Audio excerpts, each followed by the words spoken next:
Today I'm going to talk to all of you about selling yourself on LinkedIn. I apologize that the slides are with the old format, with our old logo. I apologize for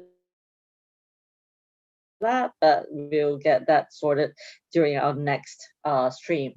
So let's talk about LinkedIn. Now, LinkedIn is the world's largest professional network, and it's essential for so many organizations today. Today, you see that you know employers hire through LinkedIn, people network through LinkedIn, sell through LinkedIn. But is optimizing your LinkedIn profile the only way to really learn about selling yourself? That's not the only way to sell yourself. So I'm going to talk to you about something which is lesser known but is very important. How do you sell yourself on LinkedIn such that you optimize LinkedIn's own algorithms? So in order to do that, I'm going to start with telling you about this thing called the social selling index. Now, the social selling index is LinkedIn's own solution. It's an algorithm which LinkedIn uses. Now, if you go to LinkedIn's social selling index, and I can drop the link in the chat box later at the end of this conversation, you can find your score free. Now, if you notice, there are two buttons. One is a learn more button, and the second button says get your score free. So if you want to get your score free, that will tell you exactly how to improve your score and be noticed on LinkedIn. Now, how do you rank? It's very important to know how you rank. Your social selling index, you can get a score, and the score, my score at the time that I did this presentation was 73 out of 100. Um, don't be surprised if you start off at a score of 20 or 25. Um, Really, if you've never seen the LinkedIn SSI, starting from a score of 20 or 25, it really doesn't matter. It just presents to you that you have a significant opportunity to grow and do better. Now, how do I optimize my LinkedIn social selling index? Everybody asks me that every day. And they say, do I complete my profile? Will that really make a big difference? And the truth is, completing your profile is less than 25% of that score. Now, the first part is about establishing your professional brand. And by establishing your professional brand, LinkedIn means that you should complete your profile with the customer in mind. Who are you trying to reach? That's a very important thing to consider when you do your LinkedIn profile. If you're trying to reach more employers, it would be useful to complete your profile with the job that you want to you want to get in mind. You will post thought leadership posts, meaningful content pieces about the industry and the trends within that industry particularly. So completing your profile with your objective in mind is extremely important. That's extremely that's the significant thing about establishing a professional brand. So that's 25% of the score on the LinkedIn social selling index. So it's critical for you to be found on LinkedIn. If you have an empty profile, chances are within a week of not updating your profile, you probably will get restricted. So here are some hot tips for how to optimize your LinkedIn profile. Firstly, have a professional picture and a good tagline. Don't Now, a lot of people put taglines like "I help entrepreneurs do marketing" or "I help people achieve their dreams." Now, that is not a professional tagline. A professional tagline is typically your current job and the company you're at.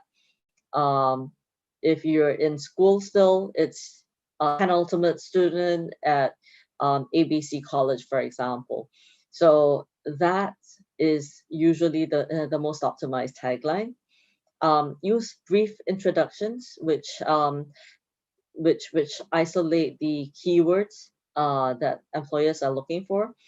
And that's critical as well, because a lot of people deploy artificial intelligence to be able to find the right profiles in order to hire. And one of the things that people fail to do is they like to enter the companies that they work for, but do not enter the achievements that they have achieved during the tenure of their work, their employment. So enter details of your employment, specifically enter achievements during your employment, and that will optimize your LinkedIn profile. Now, the second part of the LinkedIn Social Selling Index is about finding the right people.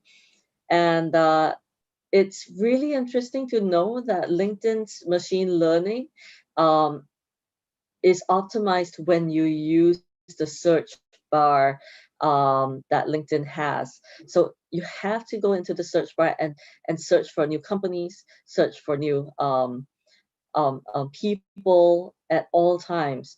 And that will actually optimize your profile.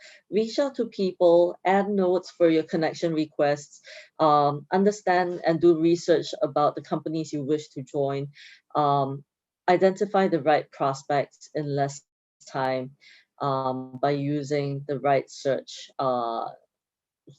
tools. So the search bar is essential to helping you find the right people.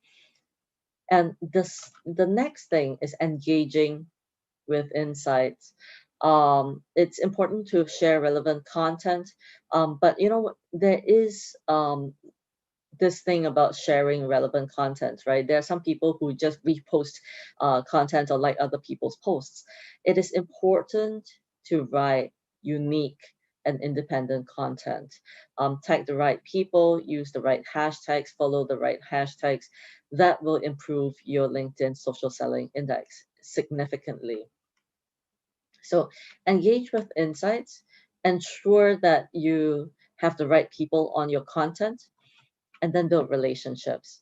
Now, one of the things that I've learned from running a LinkedIn marketing agency is that having real conversations, texting people and asking them how they are, talking to them, that's very important. Congratulate if you notice, LinkedIn always tells you this person has been promoted, has a new job, has a new appointment, or it's this individual's birthday today. Wish them a happy birthday, congratulate them for a job well done. This will help you build relationships. But LinkedIn does track your conversations on their platform. So if you do write to these people and you're using non-unique um, um, taglines. Say, for example, you say, "Hey, Mindy, how's it going?" And I send Mindy a text on LinkedIn, and I say, "Hey, how's it going? Let's catch up soon. I have been up to this or that." LinkedIn actually knows what you do on the platform, and it helps to boost your social selling index. So find the right people, not just one. Look for many of them and build relationships. It's important to do so. These are some really, really helpful tips for you to boost your social selling index. Now, boosting your social selling index will help you to get noticed, help you to gain the jobs that you want. They will help you to get the customers you need, and also to literally just become a top voice in LinkedIn. So LinkedIn celebrates since its own community members. It's a community of leaders. So you want to be one of the leaders in the community, and improving your social selling index is LinkedIn's own way of telling you this is the best way to do so. So that's it for my presentation. And I'd like to just see if we have a couple of people who would like to share what their commitments will be to improving their social selling index. What have you learned from the session today? And how will you commit to improving your social selling index score. So I noticed that there are a couple of people who are on the line today with us. And Dennis, you seem to be new to American Heritage College. So welcome to American Heritage College. I'd love for you to, um, if you would be open to sharing, to say, hey, say hi to all the rest of us, and tell us a little bit about you.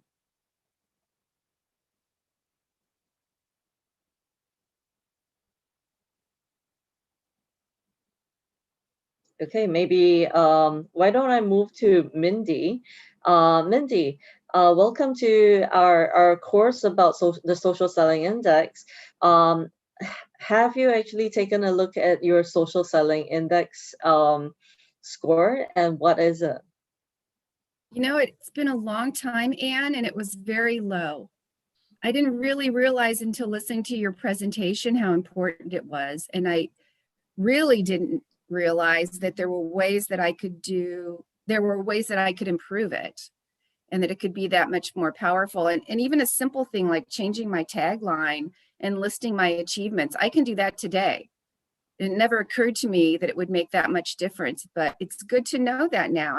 I'm feeling much more positive and in control and excited about it. Absolutely. Well, Mindy, congratulations, and I'm grateful that you're able to find some practical use of the information presented. Shahina, what about you? Yes, it's very similar feedback to Mindy. I found that the presentation was really useful, and you sort of highlighted different ways to use LinkedIn. So I didn't really understand it was important to sort of engage in a personal level. That I found really interesting. I think we tend to see different social media platforms in different ways, and I've always sort of just branded LinkedIn as that professional thing. But now that you've mentioned that, I think it's something I'll do more of. Also, yes, you're right. You tend to just say where you've worked, but it's a really helpful tip to actually elevate your profile by saying what you did there. And it seems like a logical thing to do, but on your CV you do that. But on LinkedIn, you tend to just put the basics. So thank you. I found it really interesting. Yes, I would say the same. I think it's interesting that those little things like, again, wishing somebody a happy birthday. I didn't ever think about how that could increase the, your visibility and all of that on LinkedIn. Now, and again, I apologize if you did. Do hashtags, when you're sharing that, do they improve your selling index at all? Yes, sir. So when you use the right hashtags, people will be able to interact with your content a little bit better. So there are people who follow specific hashtags. So if you hashtag American Heritage College, for example, it may not be as useful, but if you hashtag something like higher ed, for example, or you hashtag leadership skills or knowledge broker, these hashtags will reach a higher number of people.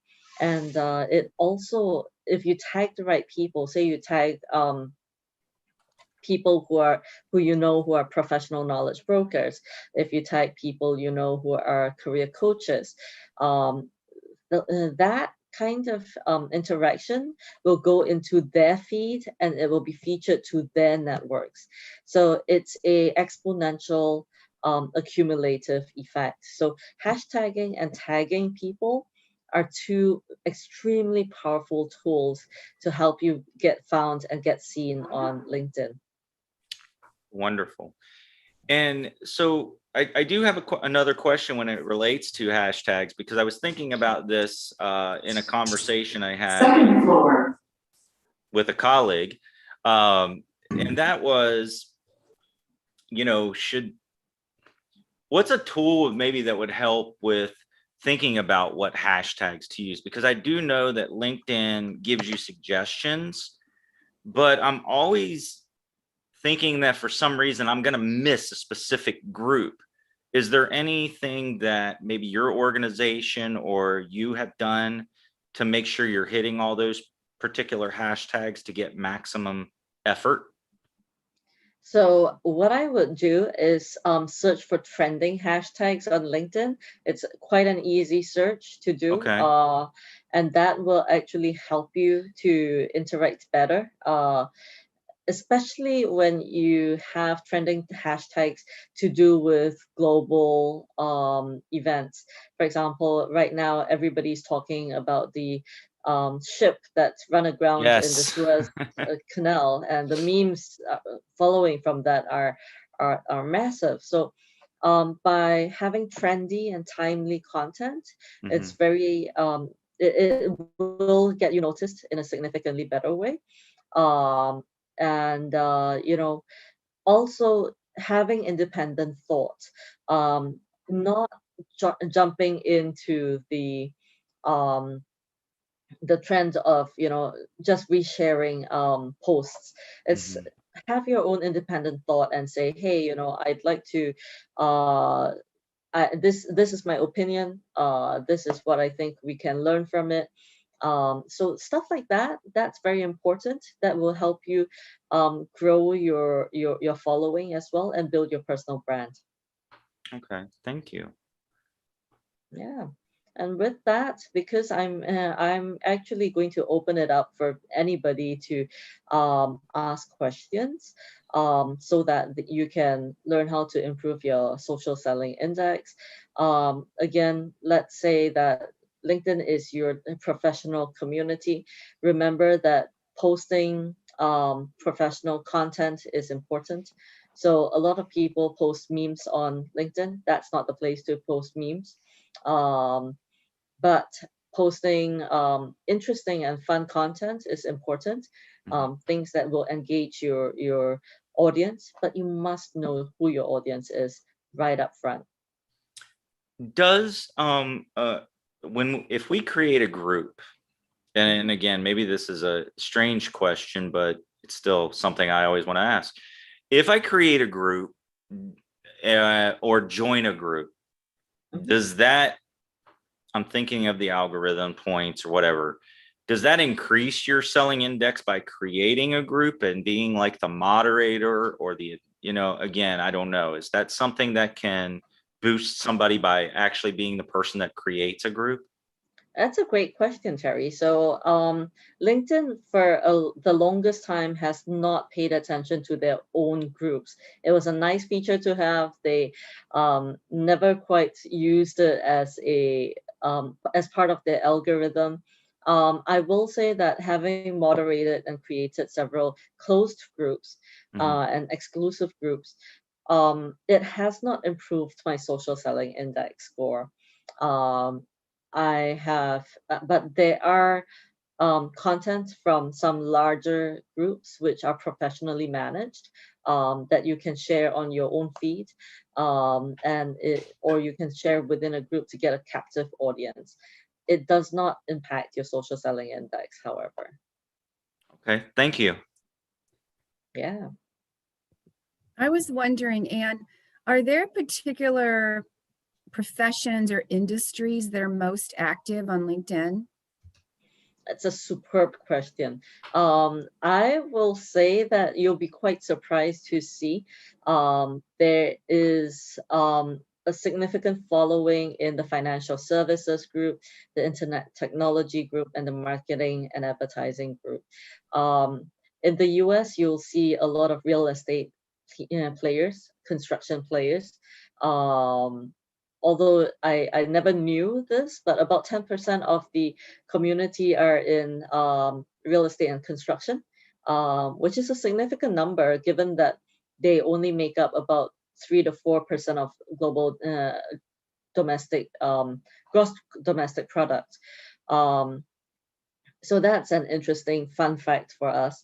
Um, the technology startups, internet services, marketing and advertising solutions, the digital side of things. These are very active groups and industries within LinkedIn. and predominantly they're the ones who live for LinkedIn. It seems like entrepreneurs would really benefit from LinkedIn. Yes, so in the US, about 300,000 SMBs exist in the US alone, and about more than half of them are actually solopreneurs. So when we talk about solopreneurs, they either are the individuals or the individuals and their spouse being in the organization. A lot of them use LinkedIn to run their businesses, to try to acquire new customers, and not many of them actually do it very well. Very interesting. That's why you're here, right, Anne?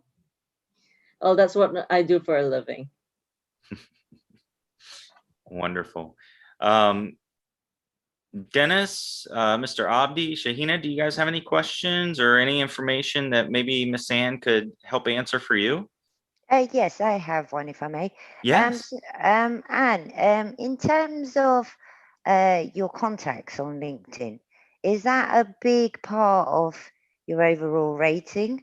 And when you connect to influencers, does that change anything? It's a superb question, Shahina. So the number of connections does not actually affect your score, but what you do with those connections affects your score. So if you have 20,000 people on connections on your LinkedIn, doesn't make a difference. It just allows you to get onto some of their feeds. However, if you have 20,000 connections and you literally have zero content, zero messaging, zero anything, your social selling index is likely to be very low. If you have 1,000 connections, but you talk to all of them on a daily basis, you post out interesting and thoughtful articles and thought leadership content, your social selling index is likely to be very high. So it's really not about the quantity, but about the quality of what you do on LinkedIn that is being tracked. So LinkedIn, in a sense, is an animal that likes to be touched. It's not an animal that likes to be given a lot of food. It's not supposed to be fed.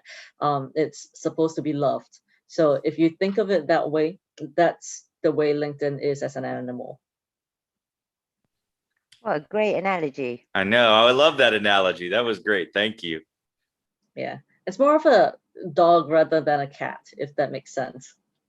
Oh, that definitely. Thank you. Yes, that makes a very, yes, clears it up for me. I will say that. All right. All So, right. well, I hope this has been informative for everybody. And if you'd like to, you know, ask me anything, feel free to drop me an email. I am at acheng, ACHENG, at AmericanHeritageCollege.com. That's wonderful. Thank you so much, Anne, for being with us today. And we will be back in just a few moments where we will have our next speaker to present to everyone. I hope you've enjoyed this presentation. And